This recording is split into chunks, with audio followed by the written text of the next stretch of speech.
It's funny when people think that they can just, speak for me and think that they know the way that I'm feeling about something.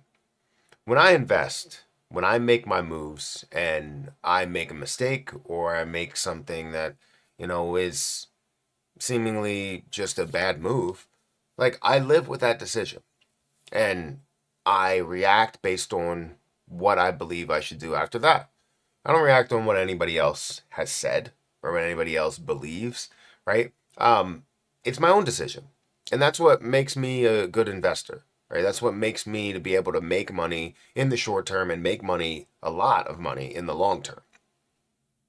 So when I get people that say things, and sometimes it's not really, they don't really mean anything by it, but most times they do. When I get people that say, I bet you wish you sold your CRO at 35 cents when it was just recently at these levels. I bet you wish you sold at those levels. And no, right? I don't wish I sold. If I would have wished that I sold at those levels, I would have sold at those levels. That's not one of my exit plans. It's not one of my exit prices. It doesn't make sense for me to go rogue on my plan when, I feel it's going to go in a certain place. If you let people talk you into doing stuff or you go away from your decision, what's the point of making a plan? What's the point of it? So I want to talk about that in this video because CRO is at a low price again, right? We look at the last year and we look at, even further than that. We can see that it's at a low price. We have more supply that's out there. All roads are really leading to like, oh, well, you should have taken something out or sold something. And honestly, I will never sell all of my CRO, right? There is a large portion of it that is earmarked for a very important piece in my CRO journey, right? And I want to talk about that in this video. There's probably going to be a very small portion, maybe 25% of what I hold that's actually going to be sold. And the rest of it, I don't really plan on getting rid of it after, understanding what they are going to do and still all the positivities around Kronos and Kronos Chain and Crypto.com. So before we get started in this, make sure you guys hit the like button and hit the subscribe button for more videos just like this one. Also, if you guys want to check out my link down below for BTCC, feel free to do so. You can trade a lot of different cryptocurrencies, including CRO on BTCC, and trade some of them up to a 250x leverage. Now, if you use my link, you will get a 10% deposit bonus. You can get extra bonuses up to $10,055 and enjoy up to 40% lower trading fees. Now, all of this that I mentioned is with no KYC and no VPN that is required. So definitely give them a look. Check them out. I've been using them for over a year and a half, going on 2 years at this point, and they've been great. So give them a look. It'll be at the top of the description. But let's go ahead and jump into the topic of today's video. CRO. So CRO currently stands at 0.06, right? 6 cents. It's down by 36% in the last year. We've seen this above 20 cents in the last year, a large price in where it was to where it is right now. Now, I've had some people that have reached out to me and said, hey, I bet you wish you sold your CRO. I bet you wish you sold it at those high points. It's always great to say, like, oh, when something's at a high point, you could have sold it and you could have bought it at a low point or whatever. After looking at everything that happens, you can go into a chart and go, this is where I would have bought, this is where I would have sold, this is where I would have, whatever, right? You could have broken all of that down, but it's not telling me that you actually knew what was going to happen. If we all knew what was going to happen, of course, I would love to sell at 30 cents and get more at a lower price, of course, right? But it's not 100% that those things are going to take place. We could see that continue to skyrocket, and we've seen larger activity happen far quicker, right? Especially if it was going to be altcoin season, which it looked like a lot of things were running at that time. So it's not a question where you'd be like, oh, let me get out of the market completely because everything is looking really good, or not super good, but looking better than what it was at the bottom. So my mindset is different. A lot of the other people's mindsets are different, but it's not to say that I wanted to get out of that anyways, because my exit plan never called for me to sell at 30 cents. My exit plan, the newest exit plan that I make, was the smallest amount or lowest amount was about 50 cents to kind of react at that point because of all of the things that have happened with adding the supply there. But then more recently, it's been that I would plan on holding majority of it, if not all of it, for a very long time to see what Kronos chain ends up becoming. Because we know that crypto.com is doing something big with Kronos at the center of absolutely everything. And with that being said, you never know what Kronos will actually be. You never know what will happen with burns and if they will burn off the rest, or if they will utilize a lot of it for a reserve, which will then make the available amount more valuable. You don't know of all of the things that are taking place. And if you don't know, it becomes very interesting, especially when the conversation continues to happen, whether it's governmental conversations, institutional conversations, or just crypto.com and their internals that are there.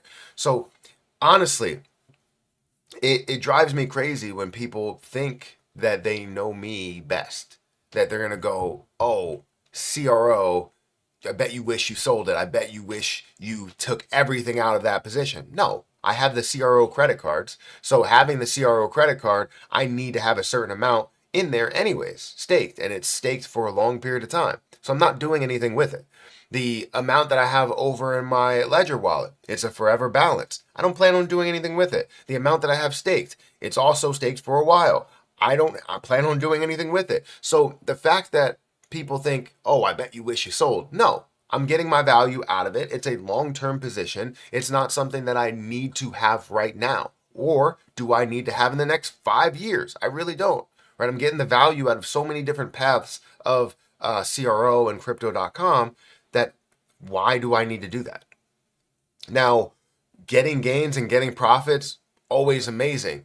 But if you don't know my strategy or haven't even jumped to look at my strategy, because I go through my exit plan multiple times, I have like probably 5 or 6 exit plan videos talking about CRO as I reached certain levels. I have over 400,000 CRO in my possession.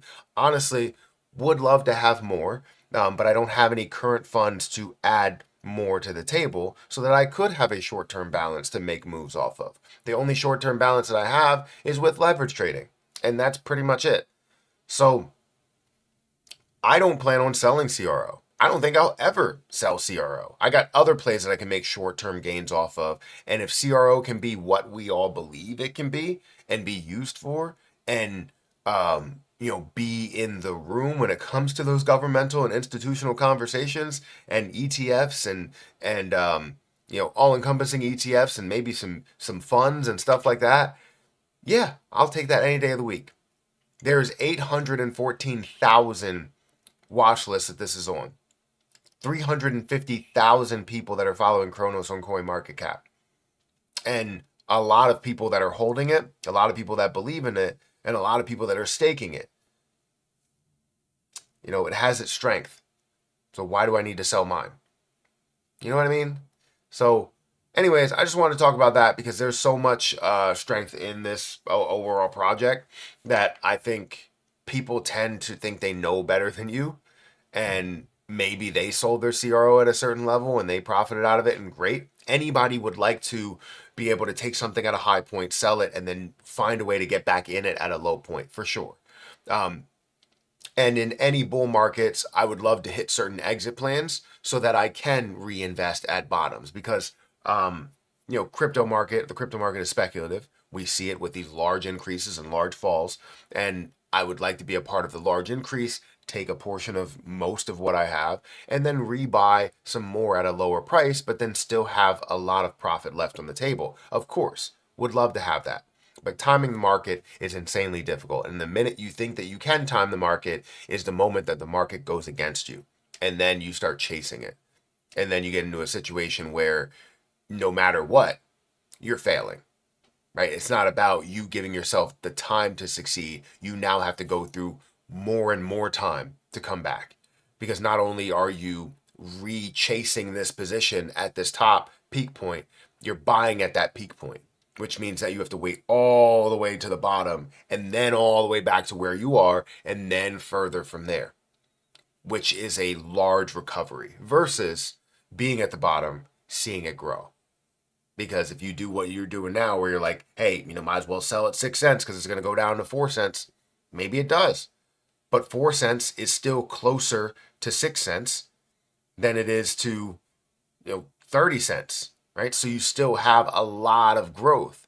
If it does go down to 4 cents and that's all it goes down to, now you're chasing it when it's coming back up and you're buying at a higher price than where you are instead of just holding it and just letting it run, letting it be what you believe it's going to be. If I'm wrong, I'm wrong. I'll live with that decision. And I'll react based on that decision, based on what I think I should do, not based on what anybody else thinks they should do. And I think you should take that into account when it comes to your portfolio. There are a lot of people that think they know better than you. Some people that have success, and you learn from that success. But you need to also believe in something that you believe in for the right reasons and go about making your moves based on what you see coming next, the research that you've done, right? That's what makes you a better trader and a better investor, not necessarily following someone's footsteps that tells you, hey, you need to sell right now. Why? Because you think so, right?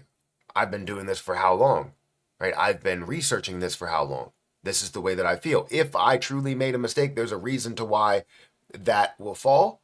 And then I will learn from that reason. And the next play that I go into, I implement what I learned into that play, not what anybody else is telling me to do.